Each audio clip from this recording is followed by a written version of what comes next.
townhouse greenhouse နဲ့ single house ကပါရီပါလေဆိုတော့ time မှာအိမ်ဝယ်ခြင်းတဲ့သူတွေအတွက် townhouse greenhouse နဲ့ single house ကပါရီကွာလေဆိုတော့ကိုယ့်ရဲ့ budget နဲ့ဘယ်ရင်မျိုးစားကအကိုက်ညီဆုံးဖြစ်မလဲဆိုတာကိုကြည့်လိုက်ရအောင်နော်ဆိုတော့ပထမဆုံးတစ်ခုက townhouse ပေါ့နော် townhouse ကကြတော့ဒီကိုယ့်ရဲ့အိမ်နေရန်ဘေးနှစ်ဖက်ကဒီနေရန်ချင်းကတ်နေတဲ့အိမ်မျိုးစားပဲဖြစ်ပါတယ်ရှင်ဆိုတော့ဥပဒေအရဆိုလို့ရှိရင်အမြေအကျယ်ဝင်းက16 square ဝါရှိရပါမယ်ရှင်ဆိုတော့ဈေးနှုန်းအသက်သာဆုံးဖြစ်တဲ့အတွက်ကြောင့်မို့လို့ budget သိများများမသုံးချင်တဲ့သူတွေအတွက်ဆိုလို့ရှိရင်တော့ရွေးချယ်တဲ့အိမ်မျိုးစားပဲဖြစ်ပါတယ်ဒီဒုတိယတစ်ခုကကြတော့ dream house ပဲဖြစ်ပါတယ် dream house ကကြတော့ကိုယ့်ရဲ့ဒီအိမ်နေရန်တစ်ဖက်နဲ့အမိုးကိုမျှသုံးရတဲ့အိမ်မျိုးစားပဲဖြစ်ပါတယ်ရှင်။မြေအကျယ်ဝင်းရဆိုလို့ရှိရင်တော့အနည်းဆုံး35 square ဝါရှိရပါမယ်။ဆိုတော့သူကကြတော့ town house တက်ကျဲပြီးတော့မှ single house တက်စီတက်တာဖြစ်တဲ့အတွက်ကြောင့်မို့လို့ privacy အသင့်တင်ရကျင်တဲ့သူတွေအတွက်ဆိုလို့ရှိရင်တော့ရွေးချယ်တဲ့အိမ်မျိုးစားပဲဖြစ်ပါတယ်ရှင်။ဆိုတော့နောက်ဆုံးတစ်ခုကကြတော့ single house ပေါ့နော်။ single house ကကြတော့မြန်မာနိုင်ငံမှာနေရတယ်လို့ပဲကိုယ့်အိမ်ကိုယ့်ခြံနဲ့ privacy ရှိ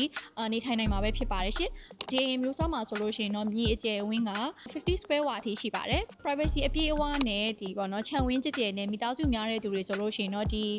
single house လေးကရွေးချယ်တဲ့အိမ်မျိုးစားပဲဖြစ်ပါတယ်ရှင်။ကိုယ့်ရဲ့ budget နဲ့မိသားစု lifestyle ပေါ်မူတည်ပြီးတော့မှဘယ်အိမ်မျိုးစားကိုရွေးချယ်ရမလဲစဉ်းစားရခက်နေတယ်ဆိုလို့ရှိရင်တော့ကျမတို့ရဲ့ Ananda Thailand Estate ကနေခုညီရွေးချယ်ပေးတော့မှာဖြစ်တဲ့အတွက်ကြောင့်မလို့အခုပဲဆက်သွယ်လိုက်ပါရှင်။